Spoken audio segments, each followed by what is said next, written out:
નમસ્કાર, આપ જોઈ રહ્યા છો નેશન પ્લસ ન્યૂઝ. હું છું આપની સાથે હિતલ પંડ્યા. સૌરાષ્ટ્રની શાન અને સિંહોના ગઢ ગણાતા ગીર સોમનાથ જિલ્લાના ઉના પંથકમાંથી વનરાજોની લટારના અદ્ભુત દ્રશ્યો સામે આવ્યા છે. ઉના તાલુકાના પાતાપુર ગામની સીમમાં ચોમાસાના વરસાદી માહોલ વચ્ચે એક સિંહ તેના 2 માસૂમ બચ્ચા સાથે લટાર મારતા જોવા મળ્યો છે. ચોમાસાની ઋતુની શરૂઆત થતાં જ ગીર અને તેની આસપાસના વિસ્તારમાં વન્યજીવોની ગતિવિધિઓ વધી જતી હોય છે. આવો જ એક નજારો ઉનાના પાતાપુર ગામમાં જોવા મળ્યો છે. અહીંની નદી નાળા અને હરિયાળી વચ્ચે એક સિંહણ અથવા સિંહ પોતાના 2 નાના બચ્ચા સાથે વટથી ફેરા મારતો કેમેરામાં કેદ થયો છે.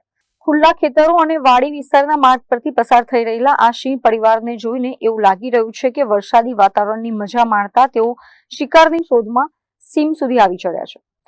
સામાન્ય રીતે સિંહ પોતાના બચ્ચા સાથે હોય ત્યારે ખૂબ જ આક્રમક મૂડમાં હોય છે.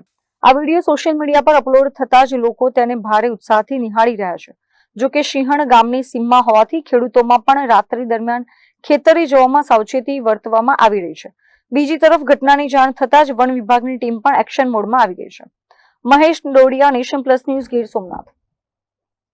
સમાચારોના સતત અપડેટ મેળવવા માટે અમારી નેશન પ્લસ ન્યૂઝની યુટ્યુબ ચેનલને સબસ્ક્રાઇબ કરો, બેલ આઇકન દબાવો અને જોડાયેલા રહો ફેસબુક, ઇન્સ્ટાગ્રામ અને ટ્વિટર પર.